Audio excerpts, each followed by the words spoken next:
Okay, but today we have Sui Chen here, who is a PhD student in the Politecnico di Milano in Italy. She actually graduated from the Imperial College in the UK before her PhD. And you probably have seen her around already because she has been visiting the Magnesia group in the last 6 months. And her work is actually a collaboration between our group and the Podium and Deep Space Pulse ERC funded projects. And it's all about pulsar navigation systems. So please go ahead. Thank you. Good afternoon, everyone. Thanks for coming to attend this seminar. So today I'm going to talk about autonomous spacecraft navigation based on X-ray pulsar signals. This is an overview of today's presentation. I will start by first giving an overview of guidance, navigation, and control system. Then I will go through the X-ray pulsar navigation pipeline. I then consider 2 test scenarios, and then I will analyze the navigation accuracy depending on different factors. And lastly, I will consider the pulsar visibility and the stability and how they affect our selection.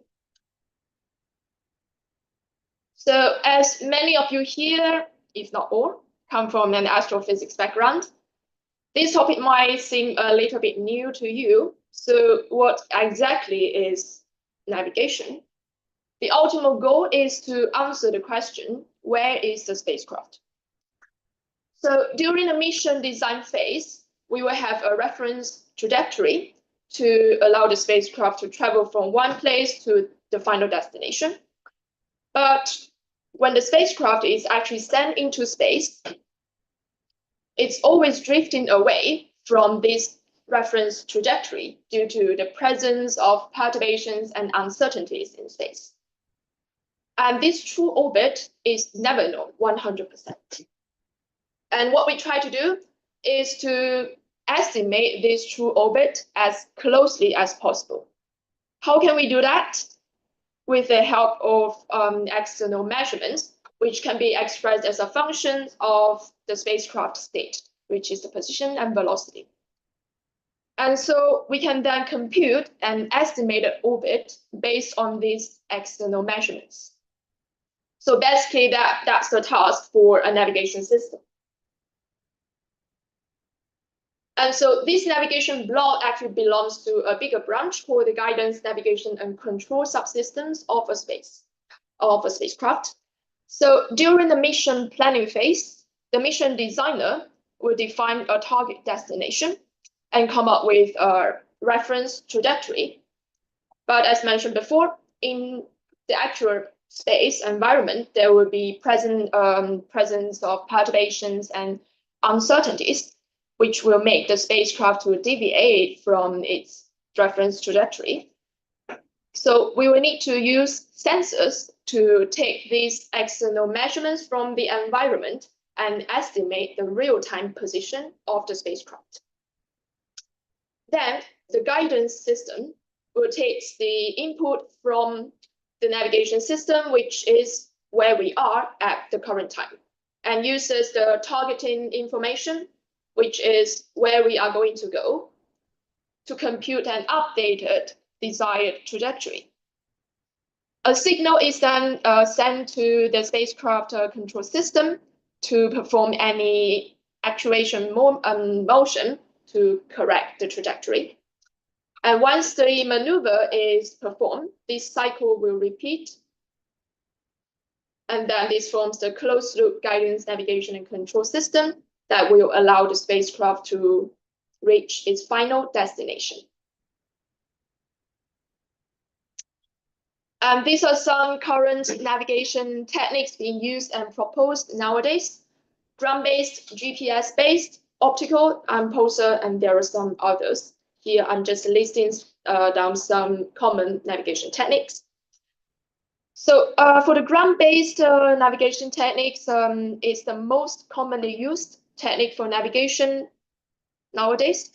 Most of the space missions rely on this navigation technique. So what we measure is the two-way range distance between the spacecraft and the ground stations. Then GPS-based navigation is similar to the ground-based, but instead of using the ground station receiver, we use the GPS satellite constellation. And so we measure the pseudo range between the spacecraft and the GPS constellation satellites. But because GPS satellites are only available in the Earth orbit, so this technique is only applicable for Earth orbiting satellites. Then optical navigation.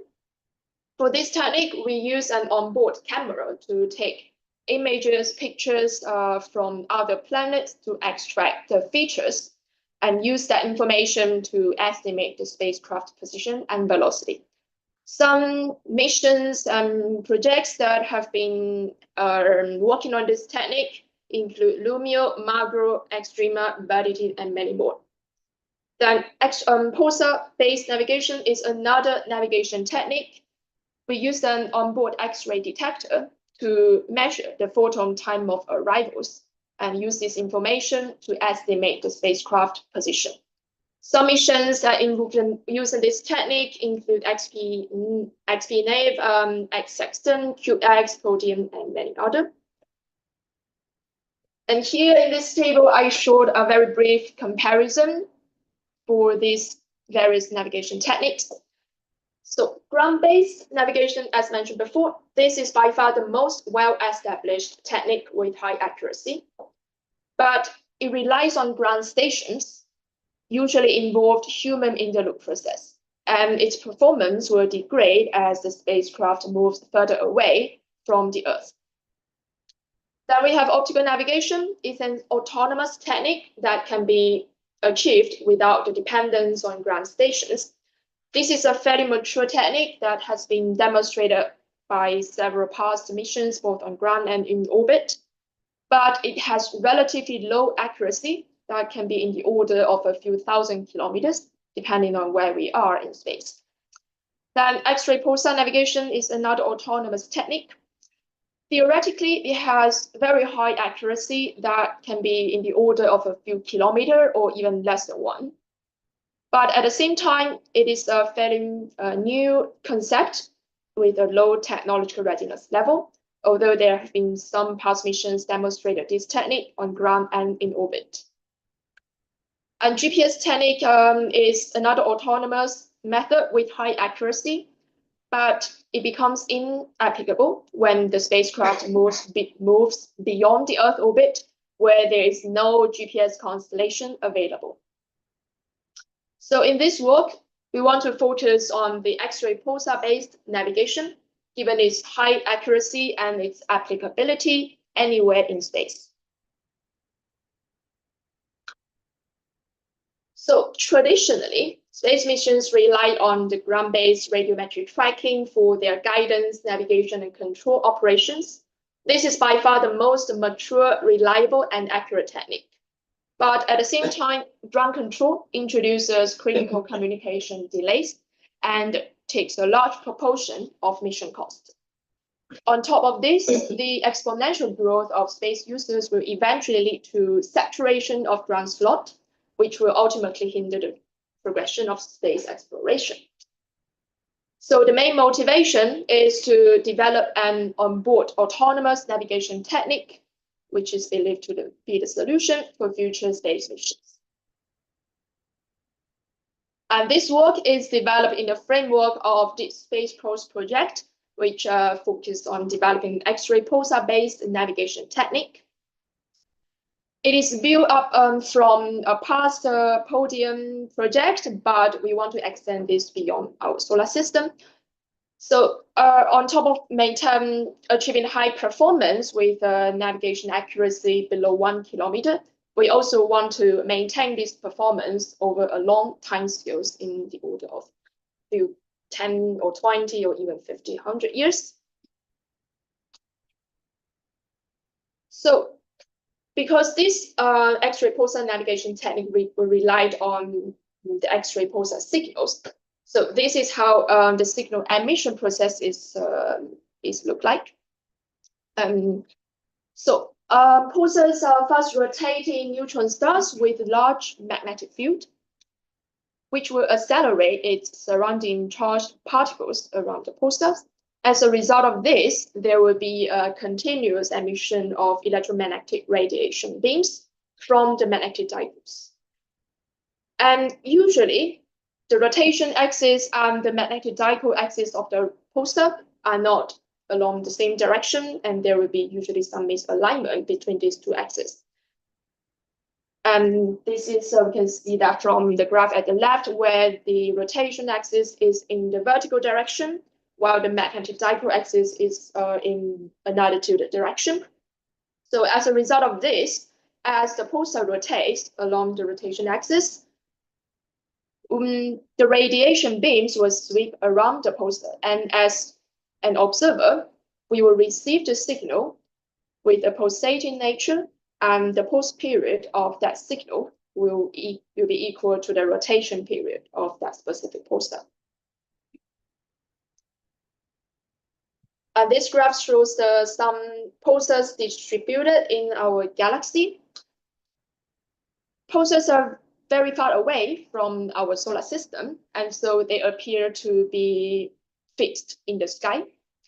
And their highly stable signals also make them a very ideal natural source to be used for spacecraft to navigate its trajectory anywhere in space. This is an overview of the X-ray pulsar navigation scheme. As mentioned before, pulsars are fast-rotating neutron stars that are highly stable and periodic, with each pulsar emitting signal with a uniquely identifying shape. The fundamental measurement is the photon time of arrivals collected at the X-ray detector on board the spacecraft. And we can transfer this photon time of arrivals from the moving spacecraft to an inertial point in space. Usually, the phone is a solar system barycenter, where we have some information about the pulse profile and the timing model.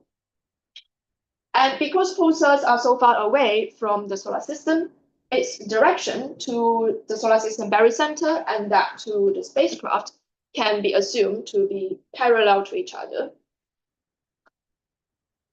And so we can transfer this from the photon time of arrivals between these 2 points using this expression here. If we ignore all the higher order terms below and only consider the first term here, this is actually reduced to the simple geometrical representation of the spacecraft position range projection along the pulsar direction. And here I'm showing a high-level overview of the X-ray pulsar navigation schemes. So we first collect the measurements from the X-ray detector on board the spacecraft. After some signal processing, these measurements will be fed into a navigation filter. Inside the filter, the spacecraft state is first propagated using a given state dynamic. And this predicted state is then updated or corrected using the measurements. And this entire process will repeat for each time step to produce the spacecraft estimated state. The first block here is called the signal processing, which is followed by the orbit determination. In the next few slides, I will go into more details for each of the blocks. So in order to run any simulations, we need to generate the signal. In this case, it's the photon time of arrivals. So that would be similar to what the spacecraft is going to receive when it is in space. Apologize, the font size is a little bit small, but I'm going to go through the key functions step by step. So we first compute the time difference between the solar system barycenter and the spacecraft position. Given observation time, we then generate a series of time tags using a homogeneous Poisson process. We then convert this time into phase using the pulsar timing model. We can then compute the photon arrival rates from this phase and the given template profile of a pulsar. We then use the acceptance, rejection, thinning process to convert this time tags from the homogeneous Poisson model process into a non-homogeneous process. And so then we can generate a series of photon time of arrivals at the solar system barycenter. We then perform the time conversion again to obtain the photon time on arrivals at the spacecraft position. And this will be used as the generated signal to be used in the simulation. So after we have obtained the signal, we need to process the signal in order to make them as a useful information that can be implemented in the navigation problem.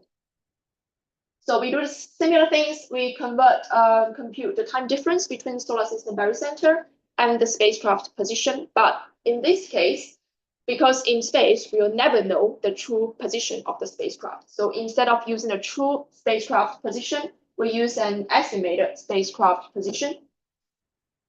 Then we do the same thing. We convert the time into phase using the Pulsar timing model.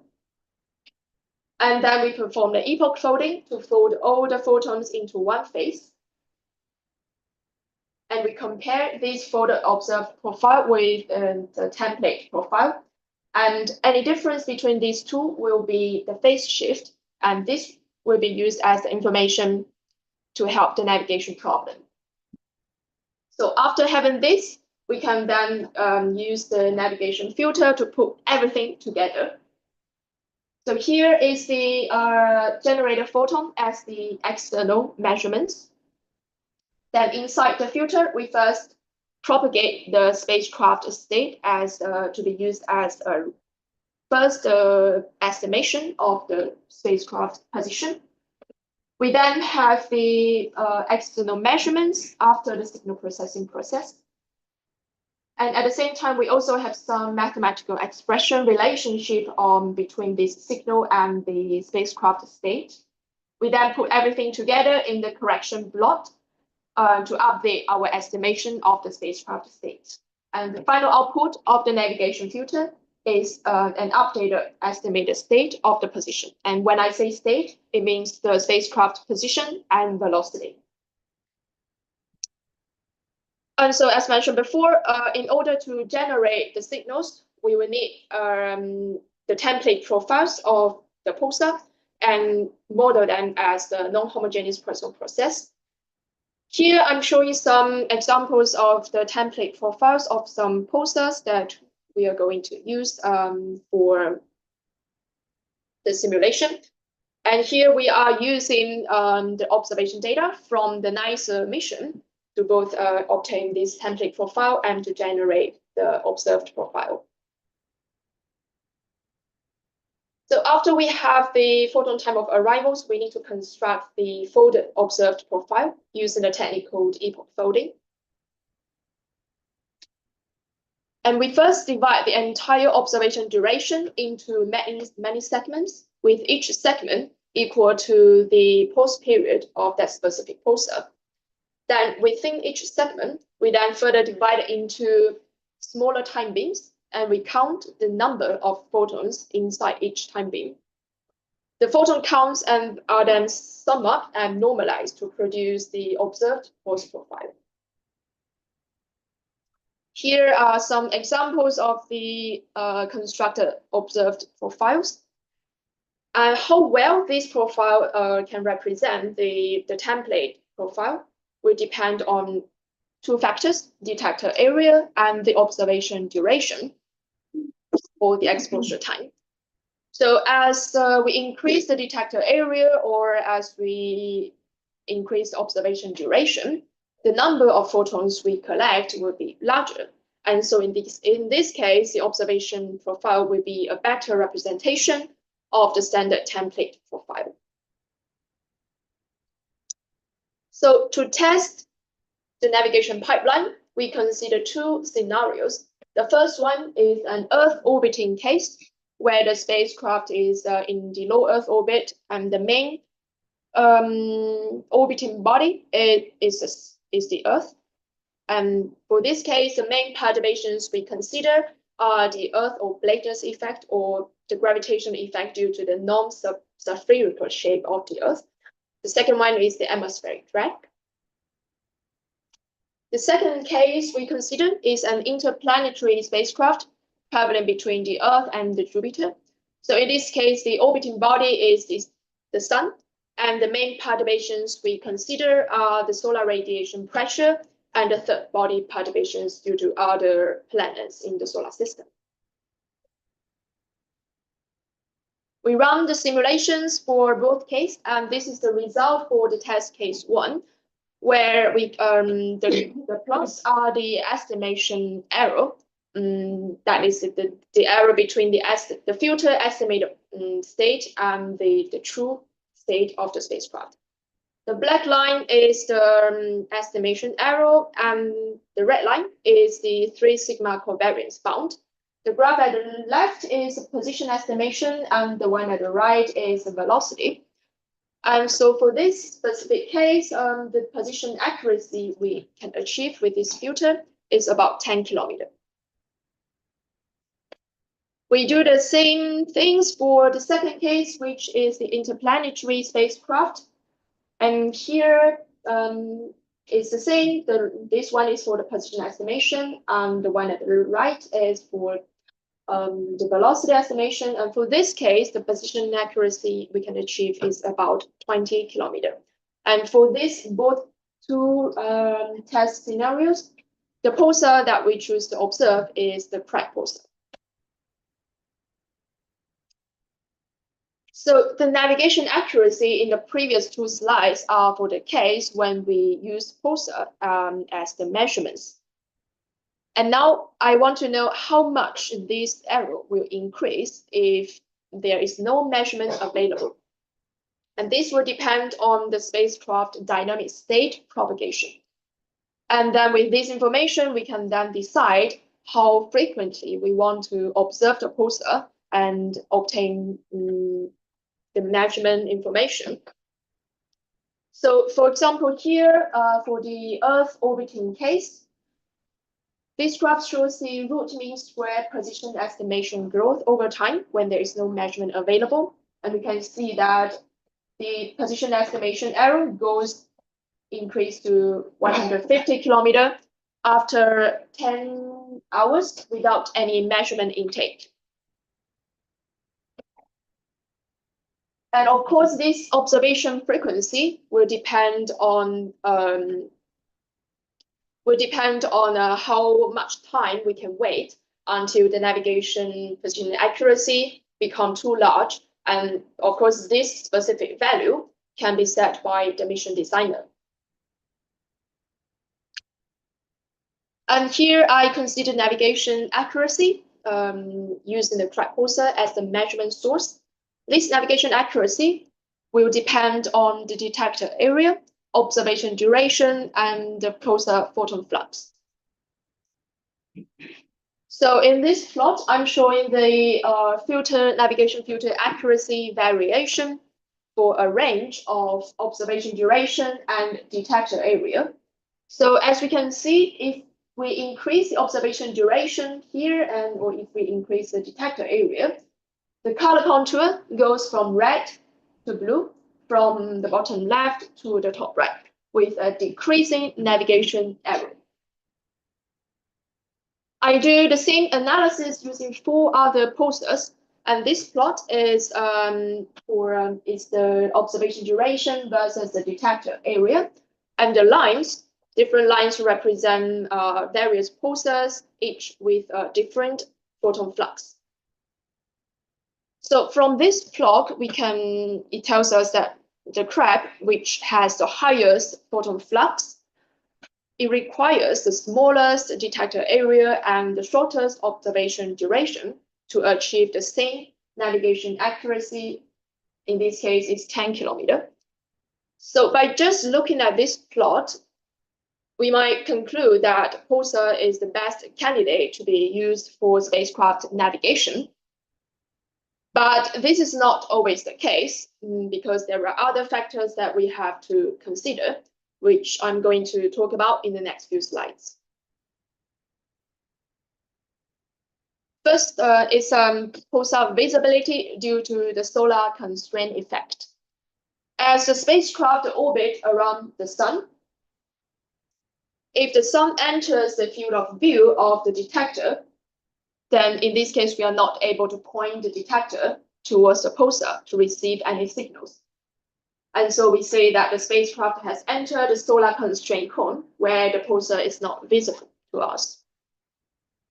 And this plot is for the 2D case where we assume the pulsar direction lies in the same orbital plane as the spacecraft. But in real 3D case, this is not always the case because there will always be some elevation angle between the pulsar direction and the orbiting plane of the spacecraft. So in this case, we first decompose the pulsar direction into two vectors, one perpendicular to the orbital plane and the other one along the orbital plane. If this elevation angle is greater than half of the detector field of view, then we say this pulsar is always visible to us, no matter where the spacecraft is along this orbit. If not, we then perform this previous analysis, but this case using the projected pulsar direction in the orbital plane.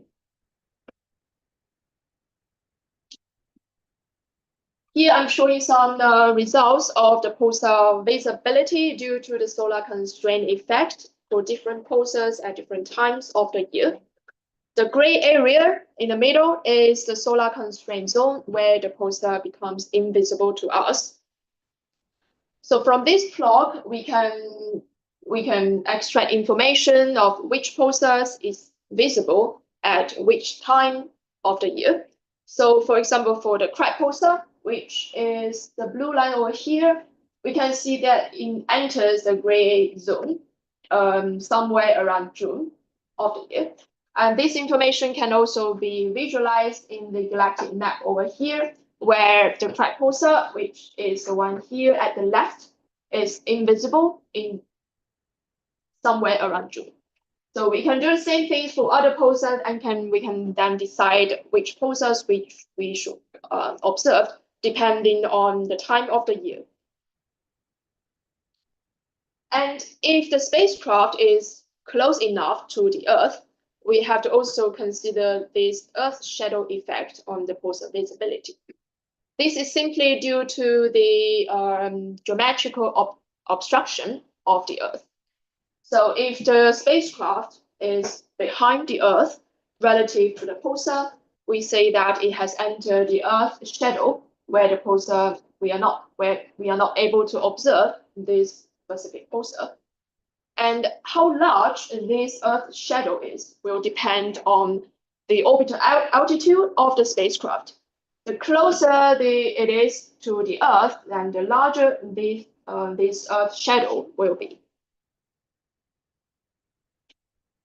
And this plot is the result for the Earth shadow effect for the pulsar visibility over one orbital period of that spacecraft, which is about 96 minutes.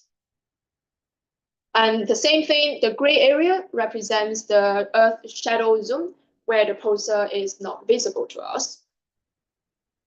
So in this case, if one pulsar is not visible to us, we can then decide to switch to another pulsar to be observed so that we don't lose the measurement in data input.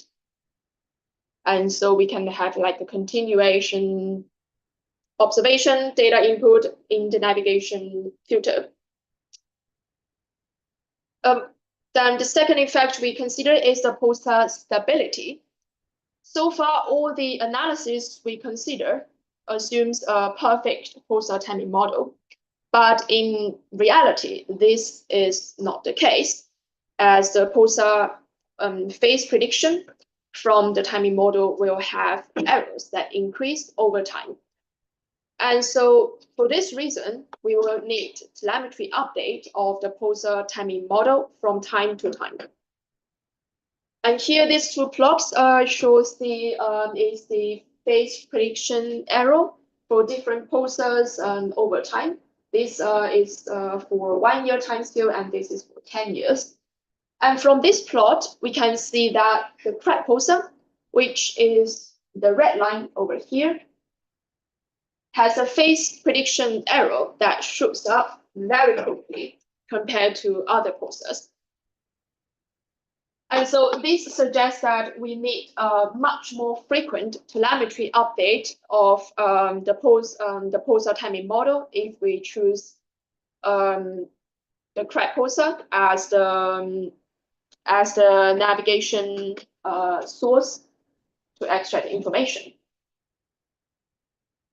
And of course, this phase prediction error will have impact on the navigation error, on the navigation accuracy. So our previous analysis on the assumption of a perfect pulsar timing model is about 10 kilometers for the Earth orbiting case. And if we include this pulsar stability effect, that is, we include this phase prediction error into the navigation simulation, we can see that the navigation error will increase over time. And here I'm showing an example of the crack pulsar's simulation. So here we can see that the steady state navigation error will increase from about 10 kilometers to about 100 kilometers if we don't update the pulsar timing model for about 30 days. And so this information tells us that although crack pulsar is the brightest pulsar and it is the best candidate for navigation when it comes to brightness or the detector area observation duration, it has the lowest stability compared to other pulsar, and it requires a much more frequent telemetry update of the timing model if we choose to use the crack pulsar as a navigation source. So from all these results, we can see that selecting the pulsar to be used as the navigation source is not a simple task. There are many factors that we have to consider before we make the final decision to choose which pulsar to be used throughout the entire mission duration of the spacecraft. So the brightness of the pulsars or the photon flux of the pulsar will affect the detector area and the observation duration in the mission. The visibility of the pulsar or the availability is mainly influenced by the solar constraint effect and the Earth shadow. And the stability of the pulsar, we see there will be some phase prediction error growth over time, and this will determine the telemetry update frequency of the pulsar timing model. So when in the actual mission design process, we want to select the pulsars and the related parameters to be used in the mission, we have to keep in mind all of these aspects before going into the actual selection process. So to summarize, we have talked about the motivation of the need to develop an autonomous navigation techniques independent of the ground stations. We decided to use the X-ray pulsar navigation technique given its high accuracy and its applicability in deep space or anywhere in space. We then consider two test scenarios, one for an Earth orbiting spacecraft and the other one is the interplanetary spacecraft traveling between the Earth and the Jupiter. We also analyze the dependence on our detector area, observation duration, and the pulsar photon flux on the navigation accuracy. We consider the pulsar visibility effect due to the solar constraint and the Earth shadow effects. And lastly, we consider the pulsar stability, which has a phase prediction error growth over time, and this will determine how frequently we want to update our pulsar timing model. And with all these common factors, and we have to take into account when selecting the specific pulsars to be used in the navigation scenario. And with this, I conclude my presentation. Thank you for your attention.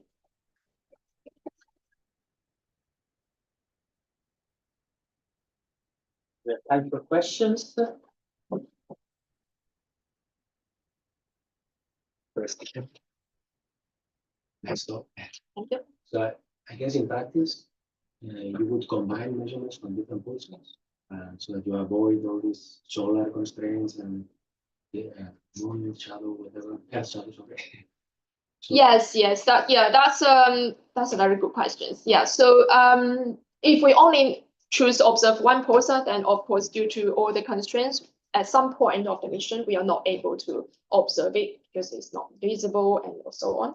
So ideally, we want to observe one pulsar, like so we decide during this phase we observe this pulsar, and when this pulsar becomes invisible, we then choose switch our detector and point to another pulsar direction and take the information measurement from that pulsars.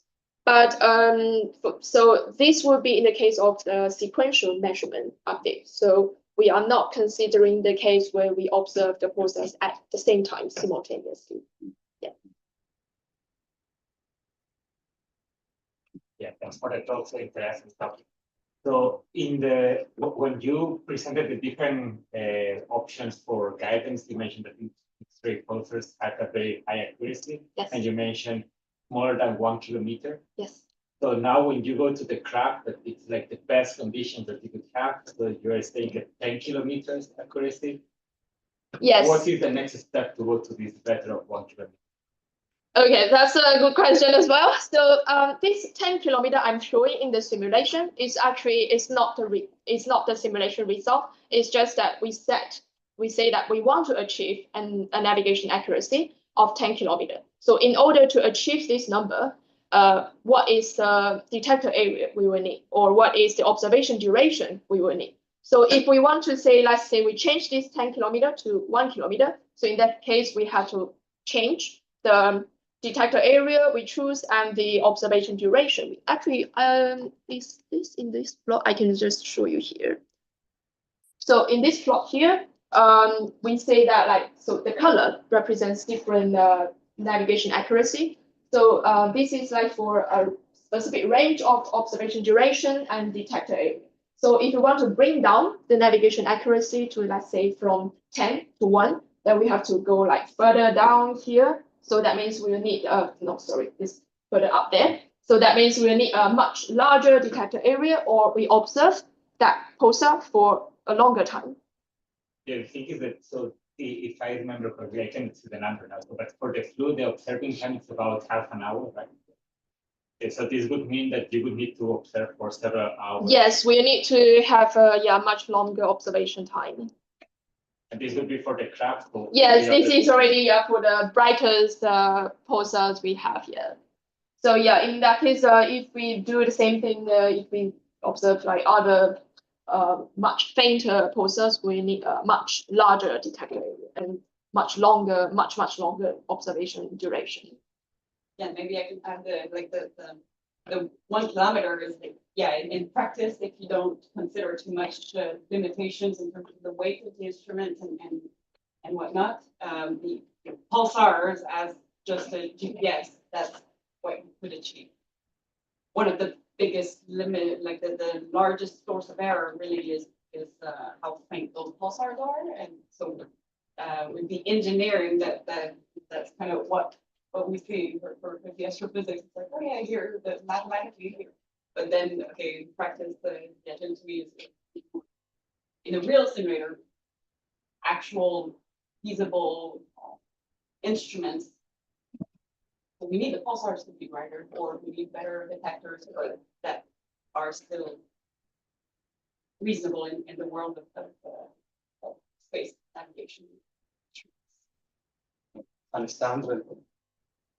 One question is about this error, the determination of the position. Here you are assuming 10 kilometers in one dimension, because otherwise you need to observe multiple pulses at the same time to have a 3D position in space. Is that correct? You are correct to say that if we want to just use the information, taking the pulsar measurement and only use that to convert that information into the position estimation, then in that case, we need at least 3 pulsars because we need the constraining the 3 directions in the coordination. But in this case, because I'm using the navigation filter, so in that case, we assume we have some pre-estimation of the spacecraft position, and what we are trying to do is to update to have a better estimation of the previous estimate of the spacecraft position. And with the help of the extended common filter, in this case, it's possible to only use one pulsar as the measurement and to correct that our previous estimation of the spacecraft. So the 10 kilometer is the root mean square estimation error of these X, Y, Z three directions. I have several questions. I don't know if I should place them up, but Start with one and then. yes, I start with one. So, in fact, what you are measuring is the delay of the signal that you get respect of being here instead of being the barycenter of the solar system. You have this delta phase that you get. But if you're measuring the time delay, how good is your clock in the spacecraft, and how do you solve for the clock errors in the spacecraft? In this, all my simulations so far, I actually consider a perfect atomic clock on board the spacecraft. So the simulation doesn't take into account the clock error, and I assume we have a perfect knowledge of the time. But the pulsars are usually better than atomic clocks, I guess.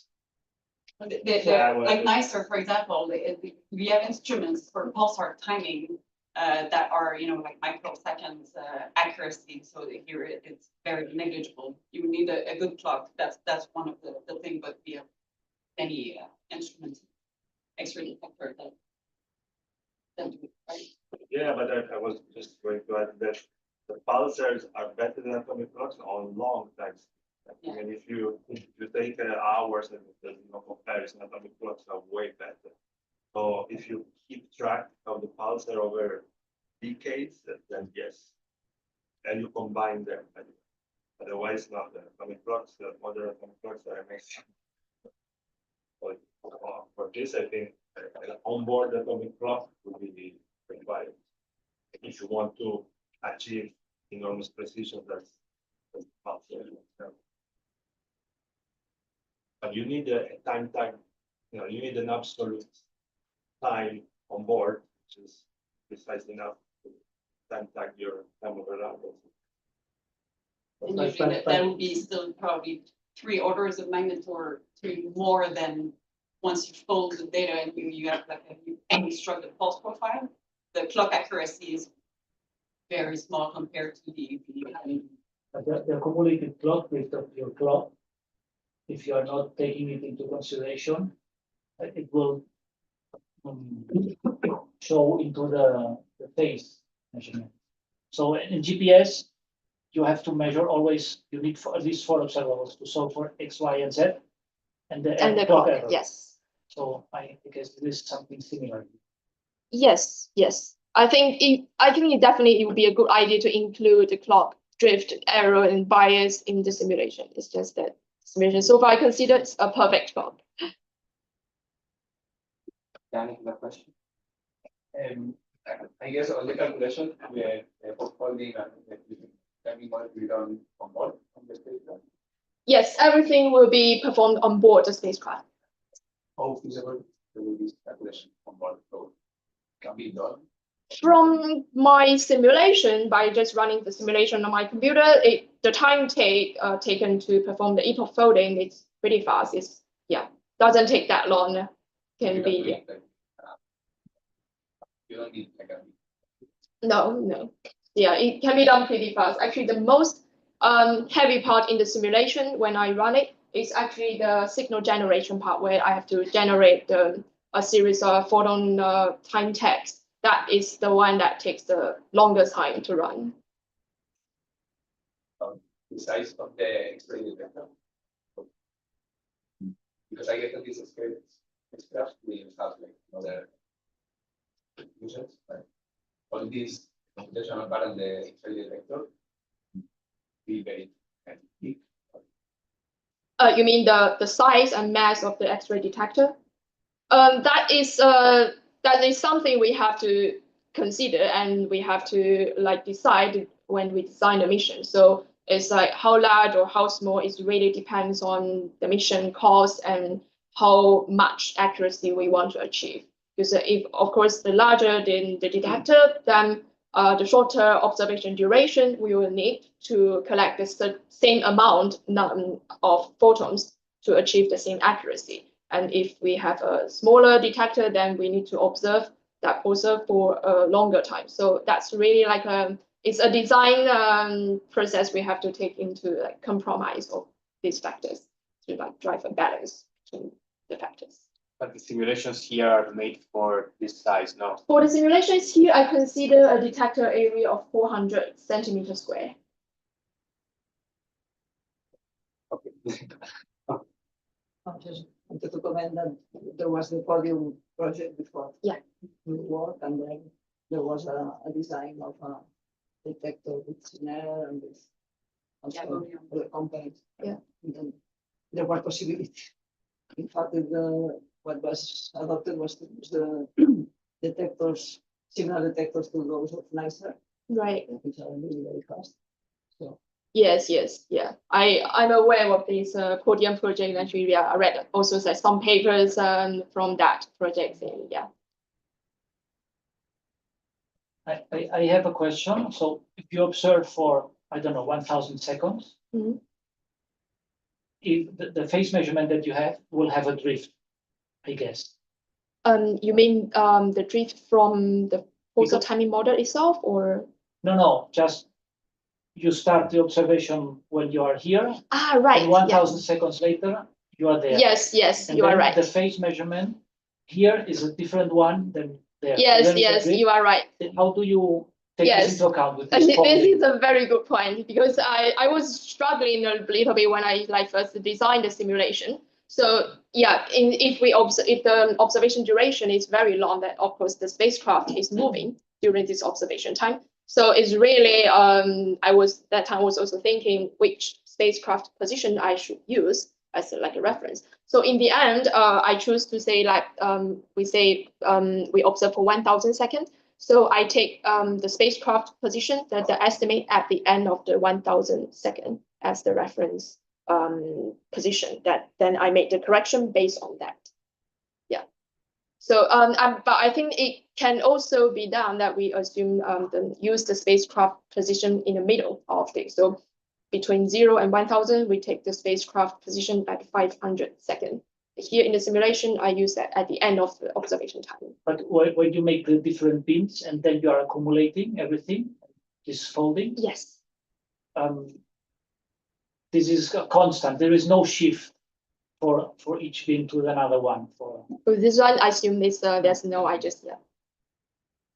So essentially, you want to correct the photon times, but the timestamp on each of your photon, you want to correct for spacecraft motion before then converting to, you want to convert to barycenter time and then fold. I'm not sure, but what I think is, if you receive a pulse, Right. And it has this shape, and you see it in temporal window, you get the peak at some point. But if it's Pablo who is observing this, he will see the peak at a slightly different thing. So there is a kind of a, if we make the observations and we walk from here to there, this will Yes. be spreading. Yeah, and then when you fold, then that's the problem. But if you convert to, okay, like a start time of, okay, I start on that time, and then you go forward, okay, you move everything to So for each measurement, the reference Yes, point okay. as immobile barycenter. yes. And then you, at each of at the end of your observation, Yes, yeah, you're taking into conversion. account the drift. yeah, you for that extra motion. So then you can have that 1 hour observation at the very center. And you will have a shift, but then yes, if you did not correct, well, if your estimated velocity is incorrect and then you shift, yes, your profile will be spread. That is how, if you start with a incorrect estimated velocity, that will show in the profile. Yeah, actually for this case, when I build the observed profile, I build at the spacecraft, not at the spacecraft position, but when I get the time text, I first convert everything to the solar system barycenter. Then I build the profile, the epoch floating from at the solar system barycenter. Then after I get a phase shift, I then convert it like back to the spacecraft position. Yes. We still have time to have other questions. But I have more questions. Okay, Maybe too many questions, but you can calculate that. Something related to. But to do this folding, you need already a solution for the Pulsar timing, because otherwise people don't correct. So the question is, for the crab, okay, there are observatories on Earth that keep track, but what about the other Pulsars? Because they're not necessarily always observed. I don't know. We Because always have solutions at barycenter. so more. So you can build a model like, okay, the photon came from that place on Earth that time, convert it to barycenter, and then we have one solution that is the parameters, the model of the pulsar at barycenter, built from non-barycenter data. So we correct for that in the pulsar software. But this is done with solutions that come from radio observatories. Yes, or X-ray, or sometimes also gamma rays combination. Most radio, in this case, most of them. Because the question is, let's forget about astronomy for a second. When whoever wants to use this device, if that has to rely on radio observatories, this kind of defeats the purpose. No, No, we just get the model built from radio observations. but But the timing model, the pulsar is a clock. Here's the clock parameters, so that that doesn't matter. It's independent. It just needed the timing model, whichever way you got. It was built from Earth, and then when you needed an update, it's not the telescope that would do the update of the timing. It would be okay. Radio astronomer or pulsar astronomer on Earth update the timing models, and that's the barycenter. Okay. Questions online? If not, I guess we can thank Sui again and head for pizza again.